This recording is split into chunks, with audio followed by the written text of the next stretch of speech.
1025 ईस्वी की एक ठंडी रात थी। चांदनी में चमकता हुआ सोमनाथ का किला अपनी भव्यता और गौरव में बेजोड़ था।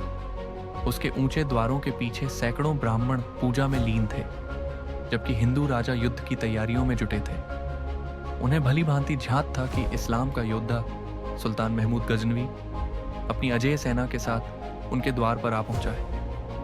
यह कथा उस महान विजेता की है जिसने अपनी वीरता, रणनीति और अटूट संकल्प से इतिहास में एक नई मिसाल कायम की। महमूद गजनवी का जन्म 971 ईस्वी में गजनी में हुआ। उसके पिता सबुक्तगीन एक वीर सेनानायक थे, जिन्होंने गजनी को एक शक्तिशाली साम्राज्य में परिवर्तित कर दिया था। बचपन से ही महमूद युद्ध कला और सैन्य रणनीतियों में निपुण था। जब उसके पिता का निधन हुआ तो 27 वर्ष की आयु में महमूद ने गजनी का शासन संभाला।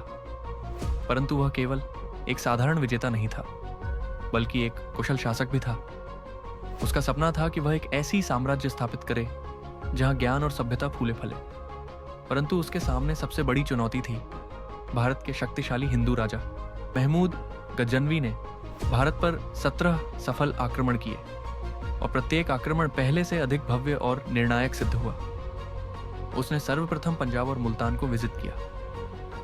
इसके पश्चात राजा जयपाल के साथ सिंधु नदी के तट पर एक ऐतिहासिक युद्ध हुआ, जिसमें महमूद ने निर्णायक विजय प्राप्त की। इस जीत के बाद भारत के अनेक राजा उसकी अधीनता स्वीकार कर चुके थे, परंतु महमूद की नज़र अब सोमनाथ पर थी, जो हिंदू धर्म का एक महत्वपूर्ण आध्यात्मिक और आर्थिक केंद्र था। सोमनाथ का मंदिर गुजरात में स्थित था और हिंदू समाज में इसका विशेष धार्मिक और सांस्कृतिक महत्व था। यहाँ अपार संपत्ति एकत्र की गई थी और प्रतिवर्ष हजारों श्रद्धालु यहीं भेंट चढ़ाने आते थे। महमूद यह भली भांति जानता था कि यदि वह सोमनाथ पर विजय प्राप्त कर लेता है तो हिंदू राजाओं की शक्ति को गहरा आघात पहुंचेगा। 1025 ईस्वी में महमूद ने 30,000 सैनिकों के साथ प्रस्थान किया।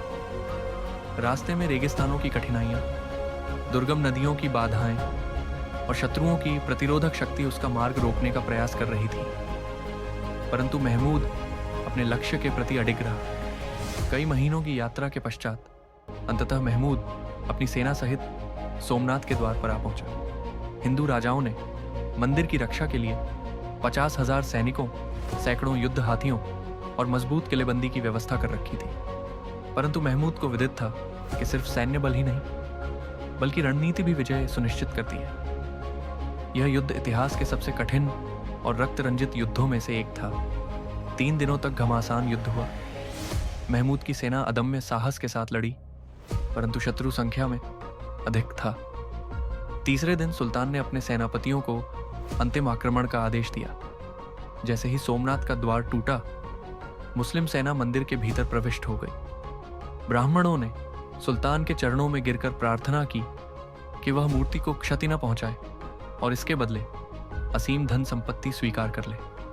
परंतु महमूद ने गर्वपूर्वक उत्तर दिया, मैं सोमनाथ में व्यापारी बनकर नहीं, बल्कि एक मुजाहिद बनकर आया हूं। इसके पश्चात उसने अपनी तलवार से मूर्ति को खंडित कर दिया।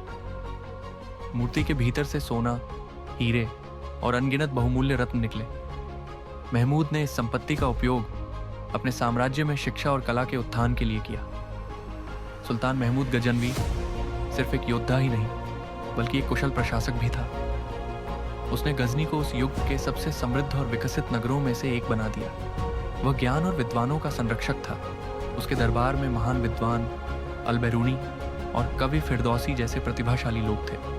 1030 ईस्वी में जब यह महान योद्धा संसार को छोड़ गया, तब भी उसकी सल्तनत मजबूत नींवों पर स्थापित थी। विजय गाथाएं आज भी इतिहास में स्वर्णाक्षरों में अंकित हैं। यह कथा हमें यह महान सीख देती है कि यदि हमारा संकल्प अडिग हो तो दुनिया की कोई भी शक्ति हमें हमारे लक्ष्य तक पहुंचने से रोक नहीं सकती। सुल्तान महमूद गजनवी की भांति यदि हम अपने लक्ष्य के प्रति पूर्ण निष्ठा और धैर्य से आगे बढ़ें तो इतिहास हमें सदैव याद रखेगा।